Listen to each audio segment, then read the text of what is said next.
BRS పార్టీలో రాజకీయాలు సమీకరణాలు వేగంగా మారుతున్నాయి. పార్టీలో జరుగుతున్న అంశాలకు సంబంధించి రోజుకో అప్డేట్ బయటకు వస్తుంది.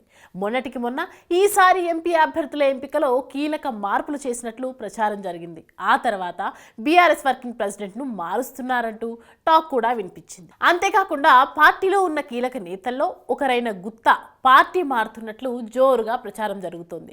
గుత్తా సుఖేందర్ ఇంటికి కేటీఆర్ వెళ్ళినట్లు సమాచారం. దీనిపై ఇంకా క్లారిటీ రాకముందే మరో ప్రచారం రాజకీయాల్లో ప్రకంపనలు సృష్టిస్తోంది. అసెంబ్లీ ఓడిన లోక్సభ ఎన్నికల్లో మెజారిటీ సీట్లు దక్కించుకొని తమ బలమెంతో ఢిల్లీకి చూపించాలని ఫిక్స్ అయింది బీఆర్ఎస్ పార్టీ. అసెంబ్లీ ఎన్నికల్లో జరిగిన పొరపాట్లు రిపీట్ కాకుండా సిట్టింగ్లో చాలా మందిని మార్చేందుకు గులాబీ పార్టీ సిద్ధమైనట్లు తెలుస్తోంది. ప్రస్తుతానికి చేవెళ్ల, కరీంనగర్ బీఆర్ఎస్ అభ్యర్థుల విషయంలో మాత్రమే క్లారిటీ ఇచ్చింది. కరీంనగర్ నుంచి వినోద్ కుమార్, చేవెళ్ల నుంచి రంజిత్ రెడ్డి పోటీకి పార్టీ గ్రీన్ సిగ్నల్ ఇచ్చింది. ఇలాంటి పరిణామాల మధ్య ఓ ఆసక్తికర చర్చ మొదలైంది. లోక్సభ ఎన్నికలకు దూరంగా ఉండాలని కేసీఆర్ ఫ్యామిలీ సిద్ధమైనట్లు టాక్ వినిపిస్తోంది. ఈ ఎన్నికల్లో కుటుంబం నుంచి ఎవరూ పోటీ చేయకూడదని ఫిక్స్ అయినట్లు గుసగుసలు వినిపిస్తున్నాయి.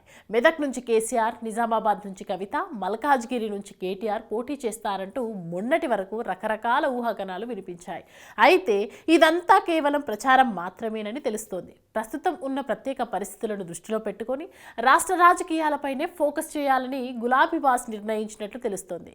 2014 ఎన్నికల్లో నిజామాబాద్ నుంచి ఎంపీగా గెలిచిన కవిత 2019 ఎన్నికల్లో ఓడిపోయారు.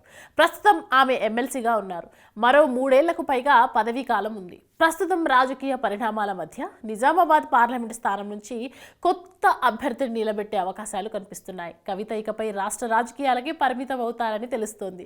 మరి ఇది నిజమవుతుందా, ప్రచారంగా మాత్రమే మిగిలిపోతుందా చూడాలి.